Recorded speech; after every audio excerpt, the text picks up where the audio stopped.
Imagine um país que nasceu com uma promessa ousada de que todos os homens são livres e iguais. Um país que, em menos de 250 anos de existência, se tornou a maior potência econômica, militar e cultural do planeta.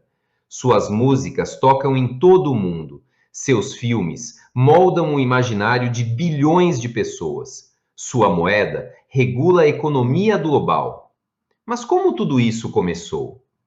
Hoje vamos voltar ao século XVIII para entender como 13 pequenas colônias inglesas, espalhadas pela costa atlântica da América do Norte, decidiram romper com o maior império da época e fundar uma nação que mudaria o rumo da história. Esta é a história da independência dos Estados Unidos. No início do século XVII, a Inglaterra começou a colonizar o norte do continente americano. Os motivos eram variados: crises políticas entre o parlamento e a coroa, desemprego provocado pelas leis de cercamentos e perseguições religiosas que empurravam os puritanos para longe da Europa. Ao longo do século XVIII, estavam consolidadas as chamadas 13 colônias, e elas não eram iguais entre si.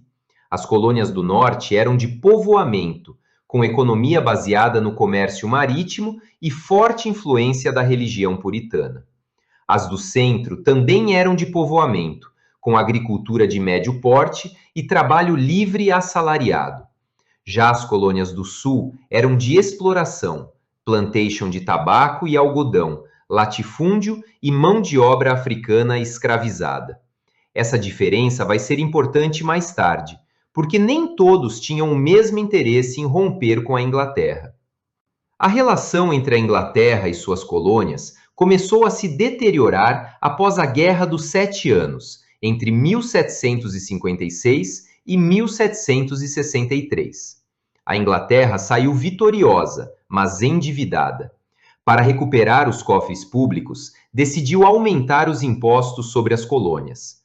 Vieram então a Lei do Açúcar, a Lei do Selo, a Lei dos Alojamentos e a mais polêmica de todas, a Lei do Chá, de 1773, que entregou o monopólio do comércio de chá à Companhia das Índias Orientais, prejudicando os comerciantes coloniais.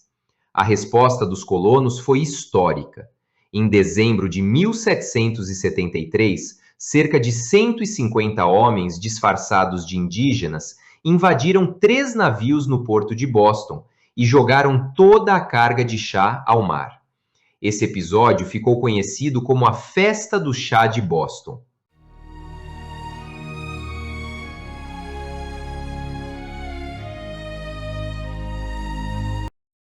A Inglaterra reagiu com as leis intoleráveis, fechando o porto de Boston, proibindo manifestações e ocupando Massachusetts com tropas. Os colonos responderam com o primeiro Congresso Continental, reunido em Filadélfia em 1774. A mensagem era clara: sem representação no parlamento, não haveria aceitação de novos impostos. Sem representação, não há tributação.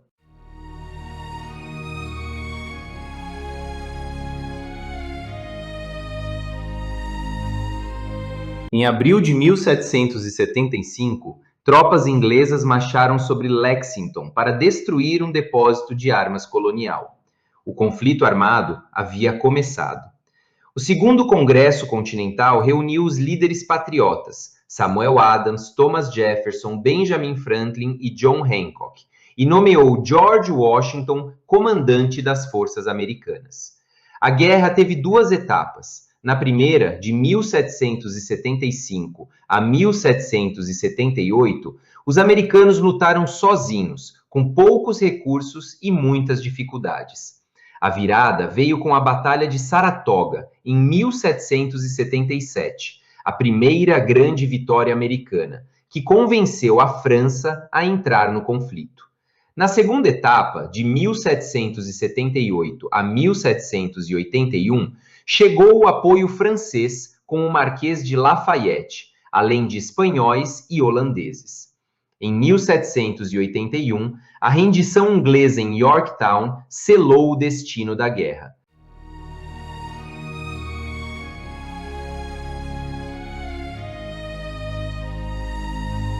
Mas antes disso, em 4 de julho de 1776, os colonos já haviam proclamado a Declaração de Independência, redigida sob a direção de Thomas Jefferson e fundamentada nos ideais iluministas de Locke, Montesquieu e Rousseau.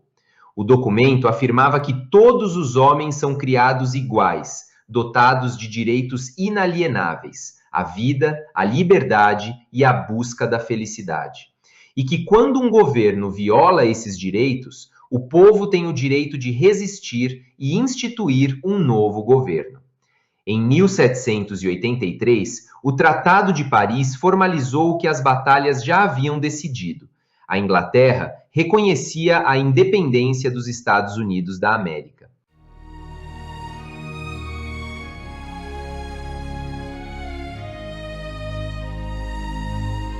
Em 1787, foi promulgada a Constituição dos Estados Unidos, a primeira Constituição escrita de um país em vigor até hoje.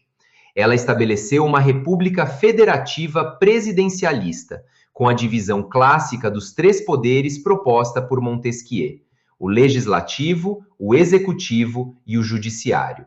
Em 1791, as 10 primeiras emendas, a Bill of Rights, garantiram liberdades fundamentais, como a de expressão, de imprensa e de religião.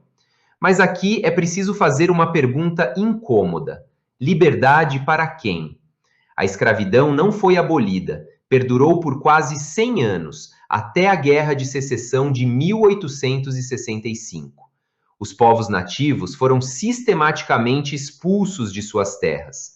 As mulheres só conquistaram o direito ao voto em 1933.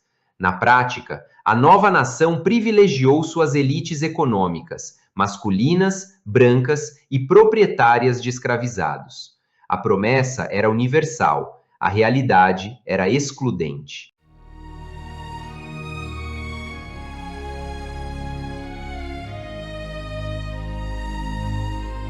E o que sobrou dessa história para o mundo de hoje? Os Estados Unidos são, ao mesmo tempo, o país que exportou o ideal democrático para o mundo e aquele que, ao longo da história, interveio militarmente em dezenas de nações.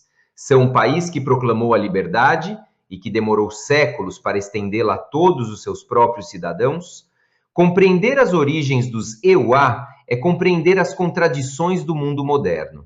É entender por que esse país ainda divide opiniões tão radicalmente entre aqueles que o veem como um farol de liberdade e aqueles que o enxergam como uma potência imperial. A independência americana não foi apenas o nascimento de um país, foi o laboratório onde os ideais iluministas foram testados pela primeira vez na prática, com todas as suas grandezas e todas as suas contradições.